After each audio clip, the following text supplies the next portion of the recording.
नमस्कार विद्यार्थी मित्रांनो, मी प्राध्यापक रामप्रसाद सुखदेव शिंपी, फर्ग्युसन महाविद्यालयातील कनिष्ठ विभागामध्ये मानसशास्त्र हा विषय इंग्रजी आणि मराठी माध्यमातून गेली 8 वर्ष अध्यापन करीत आहे. मित्रांनो, मानवी मन, मेंदू आणि मुख्यतः मानवी वर्तनाचा अभ्यास मानसशास्त्रामध्ये केला जातो.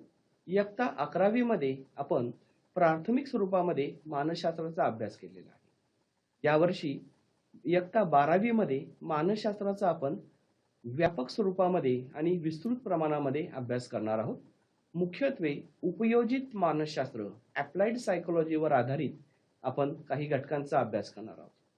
यावर्षी सकारात्मक मानसशास्त्र पॉझिटिव्ह सायकोलॉजी, मानसिक आरोग्यासाठी प्रथमोपचार first aid in mental health हे नव्याने समाविष्ट झालेले घटक देखील आपल्या पाठ्यपुस्तकामध्ये समाविष्ट केलेले आहेत. तर आपण सर्वप्रथम मानसशास्त्र एक विज्ञान शाखा या विषयाची माहिती पीपीटीच्या माध्यमातून बघूया. मानसशास्त्र एक विज्ञान शाखा. सुरुवातीला या धड्यामध्ये काय काय घटक आहेत ते बघूया.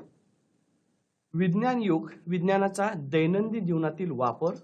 यामध्ये आपण शास्त्र, त्याचा उगम, अर्थ आणि विविध वैशिष्ट्ये पाहणार आहोत. तसेच मानसशास्त्राचा शास्त्र म्हणून इतिहास, यामध्ये उगम, बदल आणि विविध परिदृश्य बघणार आहोत. म्हणजेच मानसशास्त्राला शास्त्र म्हणून ज्यावेळेस दर्जा मिळाला त्यावेळेस त्यामध्ये कसा बदल होत गेला हे आपण यामध्ये बघणार आहोत आणि विविध परिदृश्यांचा देखील अभ्यास करणार आहोत.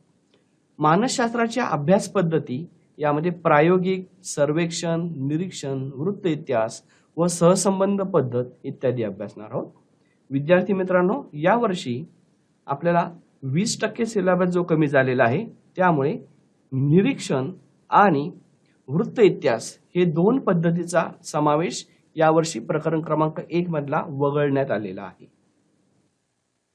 मानसशास्त्राची शास्त्र म्हणून उभारणी करताना येणारी आव्हाने तसेच तर्कसंगतीचे महत्त्व डॉक्टर अल्बर्ट एलिस यांनी सांगितलेली REBT rational emotive behaviour therapy म्हणजेच तर्कसंगत भावनिक उपचार पद्धतीचा अभ्यास आपण प्रकरण क्रमांक 1 मध्ये करणार आहोत.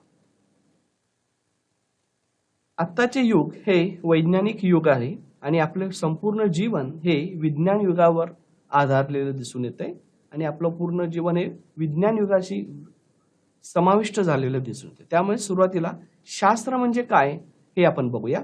शास्त्र प्रामुख्याने 3 भागामध्ये विभागलेले दिसून येतं. नैसर्गिक शास्त्र, जैविक शास्त्र आणि सामाजिक शास्त्र. मानसशास्त्र हा विषय सामाजिक शास्त्रामध्ये समाविष्ट केलेला आहे. सुरुवातीला शास्त्र या शब्दाचा उगम बघूया. शास्त्र म्हणजे सायन्स हा शब्द इंग्रजी शब्द सायन्शिया या लॅटिन शब्दापासून तयार झालेला आहे. सायन्शिया या शब्दाचा अर्थ ज्ञान असा होतो. याची व्याख्या बघितली तर ज्ञान संपादन करणे, ज्ञानाचे उपयोजन करणे आणि नैसर्गिक व सामाजिक विश्वाला तथ्याधारित पद्धतशीर कार्यप्रणालीच्या आधारे समजून घेणे म्हणजे शास्त्र होय. इयत्ता 12वीच्या पाठ्यपुस्तकावर आधारित आपण जो आता घटक बघतोय त्यातले काही घटक हे परीक्षेला 1 मार्काला किंवा 2 मार्काला येऊ शकतात. जसा सायन्स या शब्दाचा उगम किंवा त्याची व्याख्या असे 1 किंवा 2 मार्कासाठी सुद्धा विचारले जाऊ शकतात. सुरुवातीला आपण मानसशास्त्राची ऐतिहासिक पार्श्वभूमी बघणार आहोत. सुरुवातीच्या काळामध्ये मानसशास्त्रावर ग्रीक तत्वज्ञांचा विचारांचा प्रचंड पगडा होता. बरीच वर्ष आत्मा, मन या संकल्पनांभोवतीच मानसशास्त्र घोंगाळत होते.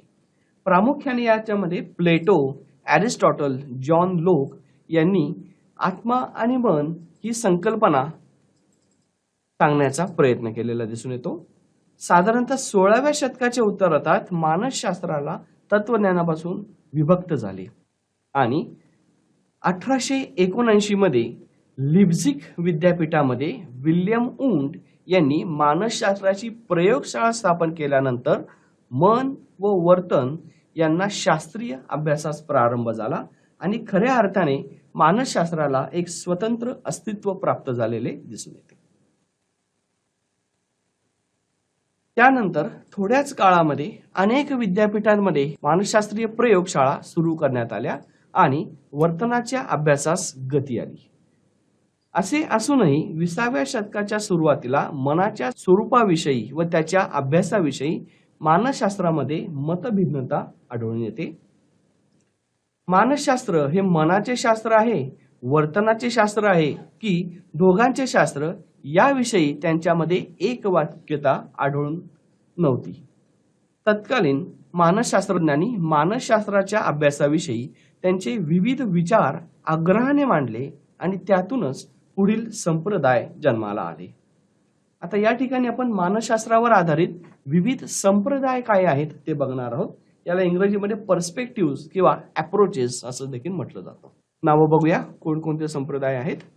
रचनावाद, स्ट्रक्चरलिझम, कार्यवाद, फंक्शनॅलिझम, समाकृती, गेस्टाल्ट सायकोलॉजी, मनोविश्लेषणवाद, सायको अनालिटिकल किंवा सायको डायनॅमिक पर्स्पेक्टिव्ह, वर्तनवाद, बिहेवियरलिझम, जैविक दृष्टिकोन, बायोलॉजिकल पर्स्पेक्टिव्ह, बौद्धिक दृष्टिकोन, कॉग्निटिव्ह पर्स्पेक्टिव्ह, मानवतावादी दृष्टिकोन, ह्युमॅनिस्टिक पर्स्पेक्टिव्ह.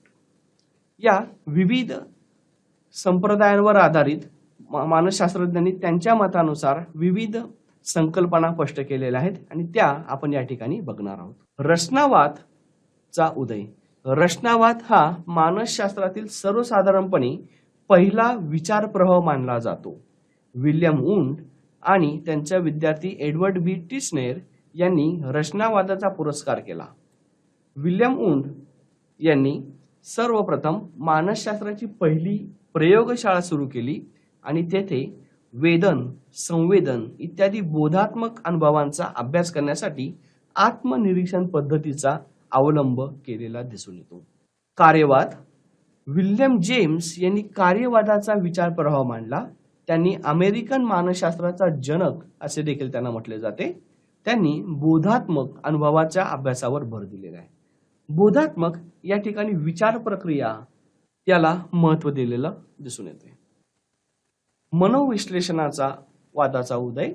मानसशास्त्रातील सुरुवातीच्या विचार प्रवाहांच्या विरोधात ऑस्ट्रियन शरीरशास्त्रज्ञ डॉक्टर सिगमंड फ्रॉइड यांनी 1890च्या दशकात मनोविश्लेषणाचा सिद्धांत मांडून अबोध मनाच्या अभ्यासावर भर देण्यास सुरुवात केली. या ठिकाणी अबोध मन म्हणजे मनामध्ये दडलेल्या गोष्टी आपल्याला दिसता येतील. चित्राच्या साहाय्याने बघायचं झालं तर टिप ऑफ द आईसबर्ग म्हणजे हिमनदीमध्ये तरंगणारा एखादा बर्फ यानुसार मनाची आपल्याला तुलना करता येऊ शकेल. ईड, इगो आणि सुपर इगो म्हणजेच इदम, अहम आणि परमाअहम या 3 प्रकारामध्ये आपल्या मनाचे विभाजणी डॉक्टर सिगमंड फ्रॉइड यांनी केली होती. आणि ईड म्हणजेच इदम हे आपल्या सुप्त मनामध्ये किंवा आपल्या मनामध्ये दडपलेल्या गोष्टी त्या ठिकाणी दिसून येतात. यालाच अबोध मन असं म्हटलेलं दिसतं. वर्तनवाद. 20व्या शतकाच्या सुरुवातीला अमेरिकन मानसशास्त्रज्ञ जॉन बी वॅटसन यांनी वर्तनवाद हा नवीन विचार प्रवाह मांडला. वर्तनवादाच्या बोधात्मक अनुभव आणि अबोधमन या दोन्ही बाबींचा अभ्यासास विरोध करून केवळ निरीक्षणक्षम वर्तनाच्या अभ्यासावर भर देऊन मानसशास्त्राच्या अभ्यासास अधिक शास्त्रीय स्वरूप देण्यात आले. या ठिकाणी आपण वॉटसन यांनी केलेलं कार्य अभ्यासणं गरजेचं आहे. या ठिकाणी निरीक्षणक्षम वर्तन म्हणजेच व्यक्ती इतर व्यक्तींचं निरीक्षण करतो, त्यांचं अनुकरण करतो आणि त्यातून नवनवीन गोष्टी शिकतो, हे वॉटसन यांनी मांडलेलं दिसून येते. मानवतावादाचा उदय. 20व्या शतकाच्या पूर्वार्धात मनोविश्लेषणवाद आणि वर्तनवाद या विचार प्रवाहांचे वर्चस्व होते. 20व्या शतकाच्या उत्तरार्धात अमेरिकन मानसशास्त्रज्ञ कार्ल रॉजर्स यांनी मानवतावाद हा नवीन विचार प्रवाह मांडला. मनोविश्लेषणवादातील अबोधावस्था आणि वर्तनवादातील निर्बंधता या दोन्ही बाबी अमान्य करून मानवतावादाने स्व-इच्छा, स्वनियंत्रण आणि आत्मवास्तवीकरण या बाबींच्या अभ्यासावर भर दिलेला दिसून येतो. ओव्हरऑल डेव्हलपमेंट म्हणजेच व्यक्तीच्या स्वतःमध्ये ज्या काही उपजत क्षमता आहेत या संकल्पनेला कार्ल रॉजर्स आणि अब्राहम मॅस्लो यांनी महत्व दिलेलं दिसून येते. बौद्धिक उपपत्तीचा उदय 1950 आणि 1960च्या दशकात मनोविश्लेषणवादास आणि वर्तनवादास मागे टाकणाऱ्या बौद्धिक उपपत्तीचा उदय झाला. अमेरिकन मानसशास्त्रज्ञ अल्ड्रिच नेसर यांनी सर्वसाधारणपणे बौद्धिक उपपत्तीचा जनक असे मानले जाते. बौद्धिक उपपत्तीचा अवलंब करणारे संशोधक स्मरण, निर्णय प्रक्रिया, समस्या परिहार, बुद्धिमत्ता, भाषा इत्यादी उच्च मानसिक प्रक्रियांचा चुंबकीय अनुस्पंद प्रतिमा MRI आणि पॉझिट्रॉन प्रतिमा PET स्कॅन या तंत्राद्वारे अभ्यास करतात. यामध्ये विविध तंत्रज्ञान वापर केलेले आहेत आणि बौद्धिक म्हणजेच आपल्या मेंदूमध्ये असलेले जे काही विविध घटक आहेत त्यांचा वापर करून विचार प्रक्रियांवरती अभ्यास या ठिकाणी केलेला दिसून येतो. आता मानसशास्त्रामध्ये वेगवेगळ्या प्रकारच्या पद्धती वापरल्या जातात. काही पद्धती या अशास्त्रीय पद्धती आहेत, तरी सुद्धा त्याचा वापर सर्वसामान्य व्यक्तींचं मत जाणून घेण्यासाठी आपण काही वेळेस वापरतो. तर शास्त्रीय पद्धत या शास्त्रशुद्ध अभ्यासावर आधारित असतात आणि यामध्ये घटना आणि त्याचा होणारा परिणाम यांचा अभ्यास केलेला दिसून येतो. आपल्या पाठ्यपुस्तकामध्ये प्रायोगिक पद्धत, सर्वेक्षण पद्धत, व्यक्ती अभ्यास, निरीक्षण पद्धत, सहसंबंध पद्धत, मानसशास्त्रीय चाचण्या आणि प्रक्षेपण तंत्रांचा समावेश केलेला आहे. यातील प्रकरण क्रमांक 1 मध्ये प्रायोगिक सर्वेक्षण, व्यक्ती आणि निरीक्षण पद्धत तसेच सहसंबंध पद्धतीचा वापर केलेला आहे. तर बुद्धिमत्ता यामध्ये मानसशास्त्रीय चाचण्या तसेच विविध बुद्धिमापन चाचण्यांचा वापर केलेला आहे. तर प्रक्षेपण तंत्राचा वापर हा प्रकरण क्रमांक 3 व्यक्तिमत्वाचे मापन या ठिकाणी केलेला आपल्याला दिसून येतो. आता आपण एक पद्धतीचा सखोल अभ्यास करूया. प्रायोगिक पद्धत, एक्सपेरिमेंटल मेथड. परीक्षेमध्ये तुम्हाला प्रश्न क्रमांक 1 क किंवा 1 ड म्हणजेच एका वाक्यामध्ये उत्तर द्या या ठिकाणी एखाद्या शब्दाचा उगम, एखाद्या मानसशास्त्रज्ञाने सांगितलेली संकल्पना अशा प्रकारचे प्रश्न येतात. त्या ठिकाणी तुम्हाला एक्सपेरिमेंटल या शब्दाचा उगम शोधणं गरजेचं आहे. प्रायोगिक पद्धत, एक्सपेरिमेंटल मेथड या शब्दाचा उगम एक्सपेरिमेंटम या शब्दापासून झालेला आहे आणि त्याचा अर्थ होतो ट्रायल किंवा सराव करणे. प्रयोग म्हणजे नियंत्रित वातावरणात केलेले निरीक्षण होय. प्रयोगामध्ये आपल्याला एखाद्या बंदिस्त वातावरणामध्ये किंवा नियंत्रित वातावरणामध्ये आपण विविध प्रयोगावरती करतो आणि त्याच्या वर्तनातील होणारा परिणाम अभ्यासला जातो. उद्दीपक व प्रतिक्रिया यांच्या कार्यकारण संबंध प्रस्थापित करण्यासाठी प्रायोगिक पद्धत ही सर्वोत्तम पद्धत मानली जाते. मानसशास्त्रामध्ये सुद्धा विविध प्रयोग अभ्यासण्यासाठी आपण प्रायोगिक पद्धतीचा अभ्यास करतो आणि शास्त्रशुद्ध पद्धतीने मानवी वर्तन आणि विविध मानसिक प्रक्रिया अभ्यासण्यासाठी आपण या पद्धतीचा प्रामुख्याने वापर केलेला दिसून येतो. प्रायोगिक पद्धत ही वर्तनाचा अभ्यास करणारी सर्वाधिक शास्त्रशुद्ध पद्धत आहे. प्रायोगिक पद्धतीमध्ये मानसशास्त्राला शास्त्र म्हणून दर्जा मिळाला आणि प्रायोगिक पद्धतीमुळे प्रयोगकर्ता काही पायऱ्यांचा अवलंब करतो ते आता आपण बघणार. या ठिकाणी आपल्याला विल्यम वुंड यांचं योगदान परत बघावं लागेल. विल्यम वुंड यांनी मानसशास्त्राची पहिली प्रयोगशाळा लिप्झिग विद्यापीठामध्ये सुरू केली होती, म्हणून त्यांना प्रायोगिक पद्धतीचा जनक असे देखील म्हटले जाते. प्रायोगिक मानसशास्त्राचा जनक विल्यम वुंड. आता आपण प्रयोगामध्ये वापरणाऱ्या विविध पद्धती आहेत त्या बघणार आहोत. प्रायोगिक पद्धत ही माहिती संकलनाची सर्वाधिक वस्तुनिष्ठ पद्धत आहे. या ठिकाणी वस्तुनिष्ठ हा प्रश्न घटक वापरलेला आहे. वस्तुनिष्ठ म्हणजे ज्या ठिकाणी कुठल्याही व्यक्तीने जो प्रयोग केलेला आहे तर त्या प्रयोगातून येणारा निष्कर्ष हा एकसारखाच येणार आहे. यामध्ये त्या व्यक्तीचा प्रभाव दिसून येणार नाही, म्हणून त्याला वस्तुनिष्ठ पद्धत म्हटलेली आहे. प्रायोगिक पद्धतीद्वारे नियंत्रित परिस्थितीमध्ये अचूक निरीक्षण करता येते. या ठिकाणी आपण प्रयोगकर्त्यावरती विविध प्रयोग करतो ते नियंत्रित वातावरणामध्ये करतो आणि त्या ठिकाणी प्रयुक्तावरती सुद्धा काही बदल हे प्रयोगाच्या उपयुक्तेवर आधारित असतात ते सुद्धा आपण करत असतो. प्रायोगिक पद्धतीद्वारे 2 किंवा त्यापेक्षा अधिक परिवर्तकांमध्ये कार्यकारण भाव शोधणे शक्य होते.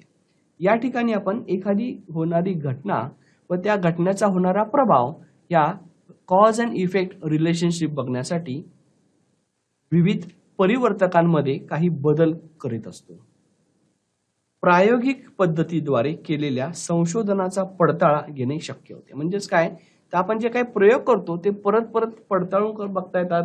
ते प्रयोग परत प्रयोगशाळेमध्ये केले जातात आणि त्यानुसार येणारा निष्कर्ष हा आपण पडताळून पाहत असतो.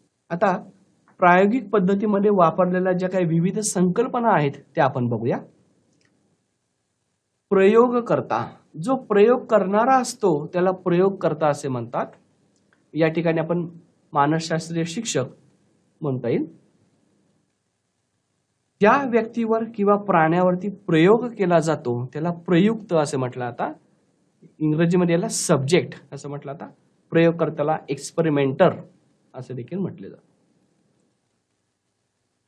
ज्या उद्दीपक प्रतिक्रियांवर नियंत्रण ठेवले जाते किंवा ज्या घटकात बदल घडून आणले जातात त्यांना परिवर्तक असे म्हटले जातं. इंग्रजीमध्ये याला व्हॅरिएबल असं म्हटलं जातं. म्हणजेच काय, तर प्रयोगासाठी जे काही आवश्यक घटक आहेत तर ते घटक करण्यासाठी प्रयोगकर्ता प्रयुक्तावरती काही बदल सुचवतो. त्या सर्वांना परिवर्तक असं म्हटलं जातं. परिस्थितीचा ज्या घटकात बदल घडून आणून त्या बदलांचे परिणाम प्रयोगकर्त्याकडून तपासले जातात त्या घटकाला स्वतंत्र परिवर्तक इंडिपेंडंट व्हेरिएबल IV असे म्हटले जाते. तर ज्या परिवर्तकातील बदल स्वतंत्र परिवर्तकावर अवलंबून असतात त्याला अवलंबी परिवर्तन डिपेंडंट व्हेरिएबल DV असे म्हटले जाते. गृहीतक हायपोथेसिस, यामध्ये 2 परिवर्तकात मध्ये काय संबंध आहे हे तपासले जाते आणि प्रयोग करण्याच्या सुरुवातीला प्रयोगातून निष्कर्ष काय असू शकेल याचा अनुमान आपण गृहीतकाद्वारे करीत असतो. ज्या गटाला स्वतंत्र परिवर्तक दिला जातो त्याला प्रायोगिक गट एक्सपेरिमेंटल ग्रुप असं म्हटलं जातं. तर या गटाला स्वतंत्र परिवर्तक दिला जात नाही त्या गटाला नियंत्रित गट कंट्रोल ग्रुप असं म्हटलं जातं. आता या ज्या काही आपण संकल्पना बघितल्या आहेत या संकल्पना आपण एका उदाहरणाच्या सहाय्याने बघणार आहोत. बघा, चित्रामध्ये तुम्हाला काही वाद्यवृंद दिसत आहेत आणि ब्लड प्रेशर चित्र दिसत आहे. म्हणजेच काय, तो उच्च दाब आहे तो बघणे आणि संगीत याचा एकमेकांशी काय संबंध आहे का हे आपल्याला उदाहरणाद्वारे बघता येईल. बघा, प्रायोगिक पद्धतीमध्ये खालील संज्ञा बघता येतात. समस्या, शास्त्रोक्त संगीताचा रक्तदाबावर होणारा परिणाम अभ्यासणे. आता या प्रयोगामध्ये आपण संगीत ऐकल्यामुळे आपला रक्तदाब नियंत्रणात राहू शकतो का हे प्रयोगाच्या आधारे आपण अभ्यासू शकतो. यामध्ये गृहीतक म्हणजे असा अनुमान काढला जातो की शास्त्रोक्त संगीताद्वारे रक्तदाबाची पातळी नियंत्रण ठेवण्यास मदत होते. यामध्ये 2 व्हेरिएबल्स दिसून येतात, 2 परिवर्तक दिसतात. स्वतंत्र व्हेरिएबल शास्त्रोक्त संगीत, परतंत्र परिवर्तक रक्तदाबाची पातळी. बाह्य परिवर्तक वय, लिंग, शास्त्रोक्त संगीत सोडून इतर सर्व आवाज. एक आपण बंदिस्त वातावरणामध्ये एखादं वाद्य किंवा एखादं शास्त्रोक्त संगीत ऐकतोय तर त्याचा रक्तदाबावरती काय परिणाम होतो हे आपण या प्रयोगाद्वारे अभ्यासत असतो. यामध्ये प्रयोगकर्ता म्हणजे मानसशास्त्राचा शिक्षक असून एखादा म्युझिक टीचर असू शकतो. तर प्रयुक्त म्हणजे विद्यार्थी दिसून येतील. ज्या व्यक्तीवरती प्रयोग केला जातो अशा सर्व व्यक्ती यांना प्रयुक्त किंवा सब्जेक्ट असं म्हटलं जातं. मानसशास्त्रामध्ये विविध प्रयोग केले जातात आणि काही त्यातले प्रयोगामध्ये वेगळ्या प्रकारचे ॲपरेटस म्हणजे साहित्य वापरलं जातं. आता माहितीसाठी तुम्हाला मी काही चित्र दाखवतोय. या चित्रामध्ये काही उपकरणं वापरले आहेत. याला ॲपरेटस किंवा साहित्य म्हटलं जातं. स्टार लर्निंग यामध्ये तुम्हाला स्टार म्हणजे चांदणीचं चित्र दाखवलं जातं आणि या चांदणी तुम्हाला आरशात बघून, आता इथे बघा हे चांदणीचं चित्र दाखवलेलं आहे. तर ही जी चांदणी आहे, ही चांदणी तुम्हाला आरशात बघायची आहे. आरशामध्ये आपल्याला डायरेक्ट बघता येऊ नये म्हणून या ठिकाणी अडथळा दाखवलेला आहे. इथे प्रयुक्ताला काय करायचं आहे? प्रयुक्ताला आरशामध्ये चांदणीचं चित्र बघायचं आहे आणि ती चांदणी स्टायलसच्या माध्यमातून आपल्याला या ठिकाणी रेखांकित करायची आहे. या ठिकाणी जी बॉर्डर दिलेली आहे, या बॉर्डरला स्पर्श न होता चांदणीचं चित्र आपल्याला पूर्ण करायचं आहे आणि या ठिकाणी अडथळा म्हणून ही चौकट दाखवलेली आहे. याला मेज लर्निंग किंवा स्टार लर्निंग असं म्हटलं जातं. आता याचा पुढचा प्रयोग बघूया. या ठिकाणी म्युलर लायर इल्युजन म्हणजेच म्युलर लायर भास ही संकल्पनावर आधारित एक प्रयोग दाखवलेला आहे. यामध्ये चित्रामध्ये एक रेष दाखवलेली आहे आणि या रेषेची बाणाची टोकं जी आहेत ती आतील बाजूला दाखवलेली आहेत. तर ही जी चौकट आहे, या चौकटीमध्ये जी बाणाची रेष आहे ही बाहेरच्या बाजूला दाखवलेली आहे. या ठिकाणी प्रयुक्ताला या रेषेमध्ये जे काही अंतर आहे, हेच अंतर तुम्हाला हा जो चौकट आहे, ही चौकट डावीकडे किती प्रमाणात असू शकेल हे ओळखायचं आहे. म्हणजेच तुम्हाला ए याच्यामध्ये जी काही रेष आहे ही बी या स्वरूपामध्ये किती असू शकेल याचा अंदाज व्यक्त करायचा आहे. या उपकरणाला म्युलर लायर ॲपरेटस असं म्हटलं जातं. सर्वेक्षण पद्धत सामान्यपणे ही नमुना निवडीची आणि प्रश्न विचारण्याची कला आहे. म्हणजेच काय, तर यामध्ये आपण प्रश्नावलीच्या माध्यमातून किंवा मुलाखतीच्या माध्यमातून काही प्रश्न हे व्यक्तीला विचारत असतो आणि त्या व्यक्तीने दिलेलं जे काही उत्तर आहे त्या उत्तराच्या आधारे आपण काही नमुना निवडून त्याच्यातनं काही माहिती आपण ओळखू शकतो. याला सर्वेक्षण पद्धत असं म्हटलं जातं. मानसशास्त्रामध्ये संशोधक क्वचितच प्रसंगी समूहातील सर्व सदस्यांसाठी प्रयोग किंवा क्षेत्रीय अभ्यास करतात, परंतु बऱ्याच वेळा त्याऐवजी ते लोकसंख्येचा एक नमुना निवडतात व त्याचा अभ्यास करतात. म्हणजेच काय, तर पूर्ण पॉप्युलेशनला, पूर्ण समुदायाला, लोकसंख्येला प्रश्न न विचारता त्यातील काही निवडक व्यक्तींचा एक ग्रुप तयार केला जातो आणि त्या व्यक्तींना ही चाचणी किंवा प्रश्नावली दिली जाते किंवा मुलाखतीसारखे काही प्रश्न विचारले जातात आणि त्या प्रश्नांच्या माध्यमातून त्यांचं सर्वसाधारण मत काय असू शकेल याचा एक सर्वेक्षण किंवा सर्वे केला जातो. यामध्ये संशोधक लोकांचे अभिवृत्ती, श्रद्धा, अनुभव किंवा समूहाचे वर्तन इत्यादी विषयी माहिती गोळा करण्यासाठी मुलाखत व प्रश्नावलीचा वापर करतात. म्हणजे प्रामुख्याने मुलाखत पद्धत आणि प्रश्नावली पद्धतीचा वापर हा सर्वेक्षण पद्धतीमध्ये केलेला दिसून येतो. राजकीय मत, ग्राहकांची पसंती अशा विविध विषयांवर माहिती गोळा करण्यासाठी सर्वेक्षण पद्धतीचा वापर केला जातो. जसं एखादी निवडणूक असेल तर त्या निवडणुकीमध्ये कुठला राजकीय पक्ष निवडून येईल याविषयीचा अंदाज व्यक्त करण्यासाठी आपण एक्झिट पोल सारखे काही सर्वेक्षण केले जातात किंवा एखादं नवीन प्रोडक्ट जेव्हा बाजारात येतं ते प्रोडक्ट कशा स्वरूपाचं आहे, व्यक्तींना, ग्राहकांना त्याची पसंती आहे की नाही हे बघण्यासाठी सुद्धा विविध सर्वेक्षण पद्धतीचा वापर केलेला दिसून येतो. सर्वेक्षण पद्धतीमध्ये प्रश्नावली, पडताळणी यादी, पदनिश्चयन श्रेणी, शोधिका, मुलाखत इत्यादी तंत्राच्या आधारे माहितीचे संकलन केले जाते. सामाजिक मानसशास्त्रज्ञ, शैक्षणिक मानसशास्त्रज्ञ, औद्योगिक मानसशास्त्रज्ञ या पद्धतीचा मोठ्या प्रमाणावर वापर करतात. सर्वेक्षण पद्धत ही कमी खर्चिक पद्धत आहे. दूरध्वनीद्वारे, ईमेलद्वारे किंवा प्रत्यक्ष भेट घेऊन सर्वेक्षण करता येते. पण प्रामुख्याने भारतामध्ये प्रत्यक्ष भेट घेऊन किंवा एखाद्या प्रश्नावलीच्या माध्यमातून सर्वेक्षण पद्धतीचा वापर केलेला दिसून येतो. निरीक्षण पद्धत, यावर्षी ही निरीक्षण पद्धत पाठ्यपुस्तकामध्ये जरी समाविष्ट केली असली तरी बोर्डाच्या परीक्षामध्ये 80 मार्काला यावर प्रश्न विचारले जाणार नाही, परंतु 20 मार्काची उपयोजित ज्ञानावर जी परीक्षा आहे त्या ठिकाणी तुम्हाला निरीक्षण पद्धत म्हणजे काय, तिचे स्वरूप काय आहे हे जाणून घेणं गरजेचं आहे. बघा, निरीक्षण पद्धतीचे प्रामुख्याने 2 प्रकार पडतात. नैसर्गिक निरीक्षण पद्धत आणि प्रयोगशाळेतील नियंत्रित निरीक्षण. नैसर्गिक निरीक्षण म्हणजे प्रत्यक्ष विशिष्ट क्षेत्रामध्ये जाऊन जे परिस्थिती आहे त्या परिस्थितीला कुठलाही हस्तक्षेप न करता आहे तसं निरीक्षण करणे याला नैसर्गिक निरीक्षण म्हणतात. तर प्रयोगशाळेतील निरीक्षण हे बंदिस्त वातावरणामध्ये किंवा नियंत्रित वातावरणामध्ये काही विशिष्ट साहित्याच्या मदतीने किंवा काही उपकरणांच्या मदतीने आपण विविध प्रयोग करतो, त्याला प्रयोगशाळेतील निरीक्षण असे म्हटलं जातं. भयगंड हा अभिसरणातून निर्माण होतो यावर आधारित एक प्रयोग आहे आणि या प्रयोगानुसार आपण जर बघितलं तर लहान मुलांना जर आपण अनाकरण भीती दाखवली तर भीती दाखवल्यामुळे सुद्धा कधी कधी त्यांना भयगंड किंवा फोबिया झाल्याचं दिसून येतं.